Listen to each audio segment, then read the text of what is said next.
Hello guys, कैसे हो आप सब। तो गाइस, आज के सेशन के अंदर मैं आपको रीजनिंग में लेटेस्ट कुछ बहुत ही अच्छे क्वेश्चंस पूछे गए हैं नंबर एनोलॉजी और नंबर ट्रिपलेट टॉपिक से, जो कि कराने वाला हूं। और आप देखोगे कि ये क्वेश्चन ऐसे हैं जिनको एग्जाम में करना बहुत बड़ी बात है एक्चुअल में। और कैसे आप इनको एग्जाम में कर सकते हो, पहले मैं आपको ये बता दूं कि आपको मल्टीपल्स की बहुत अच्छी नॉलेज होनी चाहिए। अगर आपको मल्टीपल्स की बहुत अच्छी नॉलेज है तभी आप इन क्वेश्चन को कर पाओगे। जैसे अगर आपके सामने 399 लिखा हुआ है तो आपको ये पता होना चाहिए कि 19 इंटू 21 होता है। अगर आपके सामने 238 अचानक से आ जाए तो आपको ये होना चाहिए पता कि ये 17 इंटू 14 होता है। ठीक है।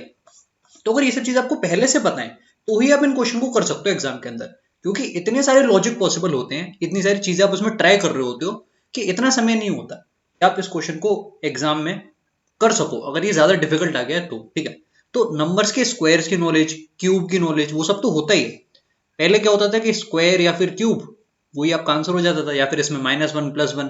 ठीक है। पर अब एक नेक्स्ट लेवल क्वेश्चंस आने लगे हैं, और आप ऐसा देखोगे टोटल जो 50 क्वेश्चंस इस टॉपिक से आए थे recently Delhi police head constable के एग्जाम में, उनमें से मुझे 10 क्वेश्चन एटलीस्ट ऐसे लगे जिनको एग्जाम में बनाना बहुत बड़ी बात है। ठीक है। तो हो सकता है कि आपकी शिफ्ट जो आएगी उसमें भी आपको ऐसे क्वेश्चन जरूर देखने को मिले। और बिल्कुल सही बात है, अगर आपकी रीजनिंग के 25 सवाल हैं तो उस हिसाब से आप देख लो कि इसमें से 5 क्वेश्चन तो डेफिनेटली ऐसे रहेंगे जो स्ट्रेट नहीं होंगे, जिनमें आपको थोड़ा सा सोचना पड़ेगा। ठीक है। तो वही कुछ क्वेश्चन है जो मैं आपको कराने वाला हूँ, ज्यादा लंबा सेशन नहीं होगा आज का। बस फायदा आपको ये मिलेगा कि आपको ये पता चलेगा कि एग्जाम में अगर ये क्वेश्चन आ गए तो आप इनको कैसे करोगे। ठीक है। जैसे पहला सवाल ये है, आप लोग इस क्वेश्चन को ट्राई करो। देखो, जो ये टॉपिक है ना, इस टॉपिक के क्वेश्चन में सबसे ज्यादा एक्सपेरिमेंट करा जा रहा है। और आप अगर ध्यान से देखो, इसमें आपको दो हिंट मिलनी है, या तो आप इससे लॉजिक को पकड़ सकते हो या फिर आप इस वाले सेट से लॉजिक को पकड़ सकते हो। और आप मेरी बात मानो, ये वाला जो पहला वाला है इससे पकड़ना है इसको बहुत आसान है। अगर आप यहां से इसको पकड़ सकते हो तो इस क्वेश्चन को कर पाओगे, वरना अगर आप दूसरे वाले में सोचने लगे कि 56 और 27 से 141 कैसे बनेगा, तो वो सोचना थोड़ा ज्यादा मुश्किल है इसके कंपैरिजन में। जैसे आप इनको ऐड करोगे, आपको दिखा कि ऐड करना है, पर अगर आप नीचे वाले को भी संगे संग देखोगे ना तो आप उस चीज से एकदम भटक जाओगे कि ऐड करने से आंसर नहीं आएगा। पर आप एक बार ऐड करो, 46 45 ये हो गया 91। अब 91 से +2 अगर मैं करूं तो 93 आ जाएगा। अब ये दो कहां से आया? तो जो 46 और 45 का अंतर है वो एक है, तो जो इनका डिफरेंस है उसको आपने 2 से मल्टीप्लाई करा है। ठीक है। और वो आपने इसमें ऐड करा है। अब इस चीज को आप यहाँ से वेरीफाई जरूर कर सकते हो। अगर आप यहाँ से सोचते सेकंड वाले सेट से तो वो पॉसिबल नहीं हो पाता। ठीक है। इनको आपने ऐड करा 56 और 27 को, तो आपके पास आ जाएगा 83। और 83 में आपने क्या ऐड कर दिया? 2 टाइम्स इनका डिफरेंस। डिफरेंस कितना है 56 और 27 में? तो ये डिफरेंस आपके पास है 29 का।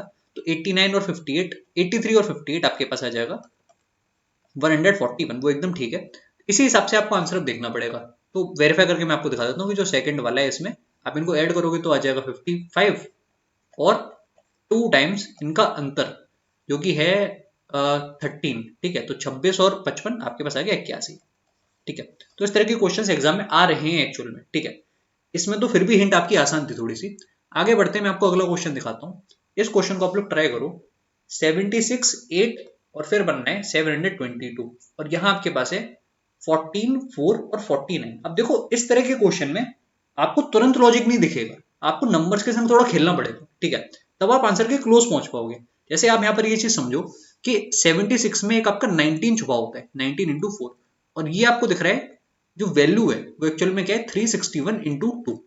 इसी तरीके से आप ये देखो कि जो 14 मेरे पास है इसमें एक 7 छुपा हुआ है, और ये जो 49 है ये 7 का स्क्वायर है। ठीक है। और वो वहां पर 361 जो था वो 19 का स्क्वायर था। ठीक है। तो इस तरीके से आपको कुछ ऑपरेशन यहाँ पर करना पड़ेगा कि एक रिलेशन हमारे पास बने। ठीक है। तो ये हम लोग कैसे करेंगे? देखो, हो क्या रहा है यहाँ पर, ये जो 76 है, आप पहले यहाँ पर ये चाहोगे कि आपके पास 19 कैसे भी आ जाए। ठीक है। तो 76 को आप किससे डिवाइड करोगे? 4 से। अब ये 4 कहां से आया? इस 8 का भी यूज लेना पड़ेगा। तो 8 को जब आप 2 से डिवाइड करोगे तो आपके पास 4 आएगा। तो 76 डिवाइड बाई 8/2, ये आपके पास हो गया कितना? ये आपके पास हो गया सिंपली 19। ठीक है। इसका करना है हमको स्क्वायर, तो हमारे पास आएगा 361। इसको मल्टीप्लाई कर दिया 2 से। अब ये 2 कहां से आया? ठीक है। 2 आपके पास यहां से आया, जो आपके पास ये वैल्यू थी 8/2, ये कितनी थी? 4। 4/2 ये आपके पास हुआ 2। ठीक है। आप खुद ही देखो कि कितना यहाँ पर कॉम्प्लिकेटेड चीज हो रही है, पर फिर भी ये क्वेश्चन आया तो करना तो पड़ेगा। इसी तरीके से आप यहाँ पर अप्लाई करो, चेक करो कि क्या ये लॉजिक सही भी है। 14 डिवाइड बाय 4/2, इससे आपको मिल जाएगा 7। 7 का करा मैंने स्क्वायर, और इसको मल्टीप्लाई करना है 1 से, क्योंकि 49 ही वहां पर लिखा हुआ है। ठीक है, तो अभी 1 कहां से आया? जो 4/2 आपके पास था उसमें से जो वैल्यू आपको मिली वो कितनी मिली? 2। तो 2/2। ठीक है, ये चीज आपको समझ में आई ना कि हमने इसको मल्टीप्लाई क्यों करा 4/2 से और इसको 2/2 से मल्टीप्लाई क्यों करा। अल्टीमेटली आप ये समझ लो कि जो 8 है 8/4 कर लेते, या फिर आप 4/4 कर लेते तो भी आपको यहाँ पर 1 मिलता। ठीक है, कैसे भी आप लोग सोच सकते हो। इसी हिसाब से आप देखो कि आंसर क्या आएगा। जैसे ये करेक्ट आंसर है। ये करेक्ट आंसर क्यों है? इसीलिए है क्योंकि जब आप 24 को डिवाइड करोगे 8/2 से, तब आपको क्या मिलेगा? तब आपको मिलेगा 24/4 यानी कि 6। तो 6 का तो करना है स्क्वायर, और इसको कैसे मल्टीप्लाई करेंगे हम लोग? जो वैल्यू यहाँ पर थी, हमारे पास जो वैल्यू आ रही थी 8/2, वो कितनी थी? 4। ठीक है, तो 4 को डिवाइड करना पड़ेगा 2 से, इसीलिए 36 इंटू 2 आपके पास आएगा 72। अब अगर आप ये सोचो ना कि हम ऐसे कर सकते थे कि जो थर्ड वैल्यू है वो किसी स्क्वायर का मल्टीपल है, तो आप देखो ये जो ऑप्शन है वो फंस जाता है, क्योंकि ये भी आपका 81 इंटू 2 है।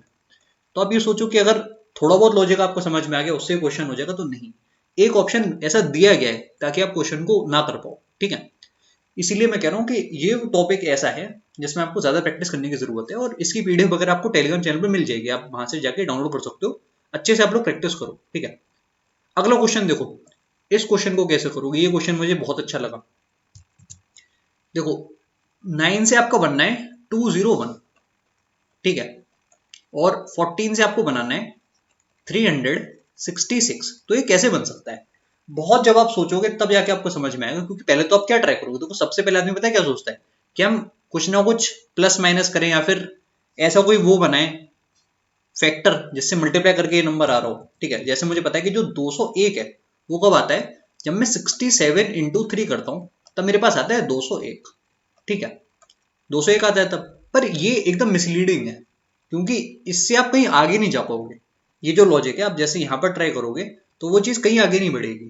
ठीक है, क्योंकि यहाँ पर 67 और ये 3 का कुछ ऐसा हिसाब ही नहीं बनना कि मैं इसे 9 से ऑब्टेन कर सकूं। ठीक है, इसीलिए कई बार कई तरह के लॉजिक पॉसिबल होते हैं, और यहाँ पर जो लॉजिक स्ट्राइक कर रहा है वो ये है कि आप 9 का सिंपली स्क्वायर करो। ठीक है, अब जैसे होता है कि हमने 9 का स्क्वायर सोचा तो वो केवल 81 हुआ, तो हम सोचते हैं कि यार ये तो 81 से तो बहुत दूर है ना, उसका कोई मल्टीपल है।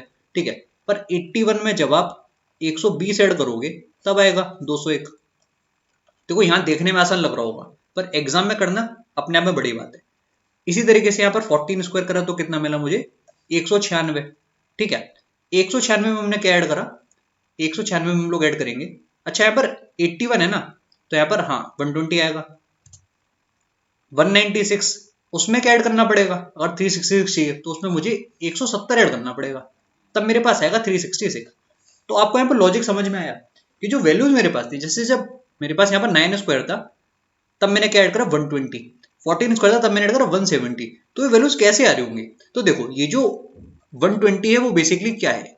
ये है आपका 9 + 3 जो कि हुआ 12 इंटू 10, और ये जो 170 है ये कैसे आएगा? 14 + 3 इंटू 10। ठीक है, अब इसी हिसाब से आपको अब आंसर निकालना पड़ेगा। जैसे आप देखो यहाँ पर मेरे पास 12 है, उससे क्या वैल्यू आने वाली है? 12 + 3 मल्टीप्लाइड विद 10। ठीक है, तो कितना हुआ मेरे पास? 144 और 150। तो आंसर आपके पास आ जाएगा 294। तो ये लॉजिक है, और ये एग्जाम में आया हुआ क्वेश्चन है। ठीक है, आगे बढ़ते हैं गाइस। इस क्वेश्चन को देखो। इस क्वेश्चन को कैसे कर सकते हो आप लोग? देखो 45 से बनना है 216। तो 216 देखते पता है सबसे पहले क्या आपके दिमाग में आएगा कि 6 का क्यूब बना ले, पर कोई हिसाब यहाँ पर उसका भी नहीं बैठ रहा। ठीक है, 1360 कोई आइडिया नहीं कि क्या होता है। ठीक है, और इसी से अब कुछ हमको करना पड़ेगा। अब लॉजिक जो यहाँ पर बैठ रहा है वो ये है कि इस नंबर को आप 3 से डिवाइड करो पहले। ठीक है, तो आपको मिला 15। 15 का स्क्वायर आपको पता है कि 225 होता है। ठीक है, उसमें अगर हम -9 कर लें तो हमारे पास आ जाएगा 216। ये ठीक है। इसी तरीके से हमारे पास 111 है, इसको 3 से डिवाइड करेंगे और स्क्वायर करेंगे तो वो 37 का स्क्वायर, उसमें से अगर हम माइनस करेंगे 9। ठीक है, 37 का जो स्क्वायर होगा उसमें अगर हम माइनस करेंगे 9 तो हमारे पास आएगा 1360। इसी हिसाब से जो आंसर होगा वो क्या होना चाहिए? आंसर होना चाहिए 27/3 उसका स्क्वायर, और उसमें माइनस कर दिया 9 को, तो 9 स्क्वायर माइनस 9 यानी कि 72 आपके पास आ गया। ये है करेक्ट आंसर। ठीक है, एक ही लास्ट क्वेश्चन है, इसको आप लोग देखो। जो मैं आपको बता रहा था ना कि जहाँ पर मल्टीपल्स की नॉलेज आपको होनी चाहिए वो इस क्वेश्चन में आपको समझ में आएगा। जैसे 112 है तो पहली चीज तो आपके माइंड में क्या आ सकती है कि अगर मैं 23 into 5 करके अगर -3 कर लूँ तो क्या आएगा, 112 आएगा। ठीक है, पर ये चीज वही बेकार हो गई जब मैंने यहाँ पर क्वेश्चन को देखा, क्योंकि ये मैंने देखा कि जब मैं 43 into 5 कर रहा हूँ तो मेरे पास आ रहा है 215, उसमें अगर -3 कर लूँ तो कोई फायदा नहीं है। ठीक है, इसीलिए ये लॉजिक एकदम बेकार हो गया, तो ये लॉजिक हमारा गलत है। अब देखो दूसरी चीज क्या यहाँ पर हो सकती है कि 112 को आप ध्यान से देखो क्योंकि ये कब आता है, तो ये आपको पता है यार कि अगर मैं 16 into 7 करता हूं तो मेरे पास आता है 112। ठीक है, अब ये 16 कहां से आया, आपने देखा कि जो 23 है उस 23 में से अगर मैं 7 को हटा दूं तो आ गया 16, इंटू 7 करा तो आ गया 112। बिल्कुल ठीक है। इसी तरीके से यहाँ पर जो आपके पास 43 है उसमें अगर आप -7 करोगे तो कितना आएगा, तो आपके पास आएगा 37। उसको जब हमने मल्टीप्लाई करा, यहाँ पर कितना है 36 आया, तो उसको जब मल्टीप्लाई करा हमने 7 से तो 36 into 7, ये जो वैल्यू है तो जो वैल्यू आपके पास आएगी वो होगी 252। तो लॉजिक अब आपको समझ में आ चुका है कि जो भी नंबर यहाँ पर था उसमें से 7 हटाना है और 7 से ही मल्टीप्लाई कर देना है। ठीक है, तो क्या आंसर मेरे पास आएगा, 28 को मल्टीप्लाई करना है, अच्छा 28 में पहले 7 हटाना है और फिर मल्टीप्लाई कर देना 7 से, तो 21 into 7 आपके पास आंसर आ गया 147। तो यार ये कुछ क्वेश्चंस थे जो मुझे आपको कराने थे, और अच्छे ये सभी के सभी क्वेश्चंस काफी अच्छे लेवल के हैं और हो सकता है कि एग्जाम में इस तरह के क्वेश्चन फ्यूचर में भी आए। तो इन लॉजिक को आप लोग याद रखना, क्या पता कि सेम लॉजिक आगे सीजीएल में रिपीट हो जाए। तो बस इतना ही था आज के सेशन में, मुझे उम्मीद है कि सेशन आपको अच्छा लगा होगा। Bye bye and take care.